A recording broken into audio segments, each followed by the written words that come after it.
It was a rainy afternoon when the courtroom buzzed with tension.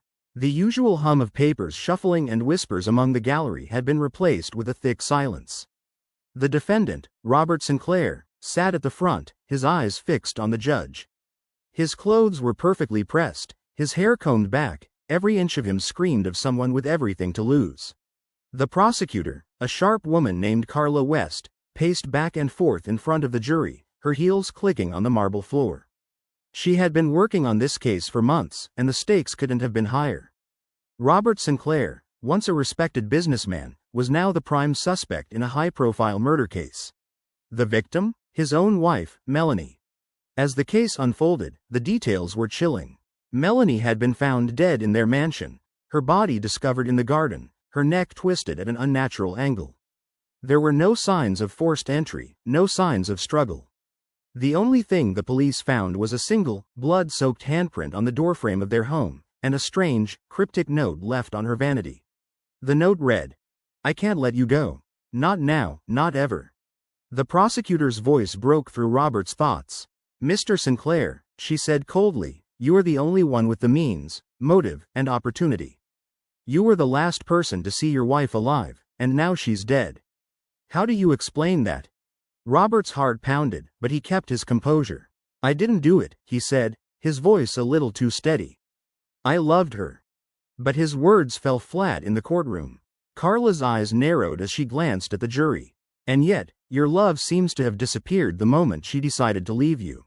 Robert flinched. Everyone in the room knew about the couple's troubled marriage. Rumors of infidelity, financial troubles, and growing resentment had been swirling for months before Melanie's death. But there was something else, something no one had expected. Just as the prosecutor prepared to move forward with more evidence, something strange happened. The doors to the courtroom swung open with a loud bang. A man in a long coat, his face obscured by shadows, walked in. He didn't belong there. He wasn't on any witness list. The entire room turned to look at him, murmurs rising among the audience. The man didn't acknowledge anyone. He simply walked down the aisle, his boots thudding against the floor. "I need to speak," he said, his voice low but unmistakable. The judge blinked, surprised. "Who are you, and what business do you have here?" The man lifted his head slightly, revealing only his eyes, pale and unsettling. "I'm here to tell the truth." Gasps echoed in the courtroom. "I know what happened to Melanie Sinclair," he continued. "I've seen it all." He paused, and every ear in the room was straining to hear. "But if you want to hear the truth, you'll have to come with me." At those words, the room fell into a stunned silence.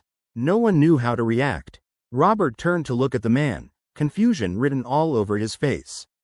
The man in the coat did not acknowledge him, instead focusing on the judge. The judge, after a long, uncomfortable pause, nodded. "Fine. You may speak, but make it quick." The man then turned and walked back towards the door, glancing over his shoulder to make sure everyone followed. Without a second thought, the judge stood up. "We'll continue this in chambers." The entire courtroom stood and began following the mysterious man, who led them down a narrow corridor at the back of the courthouse. The air grew colder as they walked, and the only sounds were the hurried footsteps of the group, echoing off the walls. The man stopped in front of a small door, which led into what looked like a storage closet. He didn't hesitate. He opened the door and stepped inside, holding it open for everyone to follow. One by one, the group filed into the tiny room, which was dimly lit by a single bulb hanging from the ceiling. The man motioned for them to be quiet, his eyes darting around the room nervously. The group waited in silence, unsure of what was coming next. Then, he spoke. "I was there that night. I saw everything." His voice dropped to a whisper, almost too quiet to hear. It wasn't Robert Sinclair who killed his wife. A chill ran down everyone's spine. What was this man saying? Who could have done such a thing if not Robert? He paused again, his hand trembling as he reached for something in his coat pocket. It was a small, crumpled photograph. He unfolded it slowly and held it up for everyone to see. It was a picture of a woman. Her face was unfamiliar, but the details of her clothing were striking. She looked just like Melanie Sinclair, only she was much younger, and in the photo, she was smiling. "This is the woman who killed Melanie," the man said, his voice shaking now. "But she's not who you think she is." At that moment, the door to the room slammed shut. The light flickered and buzzed. Before anyone could react, the man's face twisted in an expression of horror. She's coming for me." He dropped the photograph and backed into the corner. The room grew colder still, the air thick with an unnatural presence. The judge was the first to speak, his voice faltering. "What are you talking about? Who is this woman? What does she have to do with Melanie?" But the man didn't respond. He just kept backing away, staring at the shadows in the corner of the room, his eyes wide with fear.